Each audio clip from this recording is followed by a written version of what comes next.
Keluarga korban penganiayaan di Takalar soroti penanganan kasus yang lambat di Polres Takalar. Takalar, Sulawesi Selatan, dimensitv.news.com. Polres Takalar dinilai sangat lambat dalam menangani perkara pidana yang tengah berlangsung di markas mereka, khususnya dalam kasus penganiayaan yang dilaporkan oleh Karlina, warga desa Patop Pakang, Kecamatan Mangarabombang, Kabupaten Takalar. Karlina telah melaporkan Irma, yang diduga sebagai pelaku, pada tanggal 6 November tahun 2024 ke Polres Takalar. Namun, hingga kini, penyidik dari unit Pidum Polres Takalar belum menaikkan status perkara tersebut ke tahap penyidikan. Hal ini menimbulkan keluhan dari keluarga korban yang merasa proses hukum berjalan lambat dan tidak adil. Sinar, salah satu anggota keluarga Karlina, mengatakan bahwa laporan yang sudah lama diajukan tak kunjung mendapat perhatian serius, sementara terlapor belum juga ditangkap. Kami merasa diperlakukan tidak adil dalam penanganan kasus ini, ujarnya Jumat tanggal 10 Januari tahun 2025. Peristiwa ini bermula dari perkelahian antara Karlina dan Irma pada tanggal 4 November tahun 2024 di sebuah sekolah dasar di Kecamatan Mangarabombang.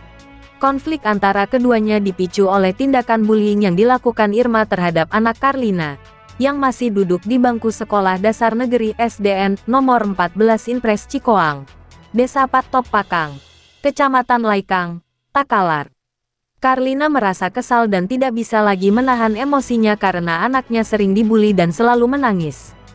Ia mendatangi Irma untuk menanyakan perbuatan tersebut, namun pertemuan tersebut berakhir dengan perkelahian fisik. Di sisi lain, laporan yang diajukan oleh Irma kepada unit PPA Polres Takalar telah membuat Karlina ditetapkan sebagai tersangka. Menurut pengakuan keluarga, hal ini terasa sangat tidak adil, mengingat Karlina justru menjadi korban kekerasan setelah membela anaknya yang dibully.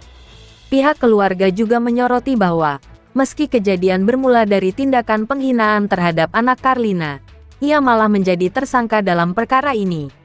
Anak saya sering dihina dengan kata-kata kasar seperti, anak haram, dan tas anak saya juga diduga dibuang oleh pelaku, kata Sinar.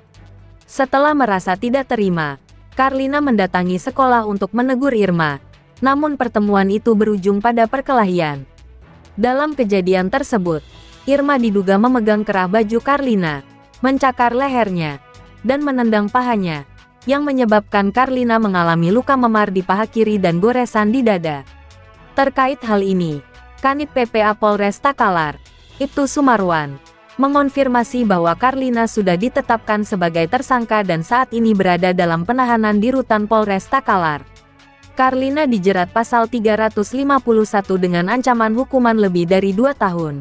Namun dia dikenakan pasal pengecualian sehingga langsung ditahan, jelas Ibtu Sumarwan. Kamis tanggal 9 Januari tahun 2025. Sementara itu, laporan Karlina yang ditangani oleh unit Pidum Polres Takalar masih dalam tahap penyelidikan.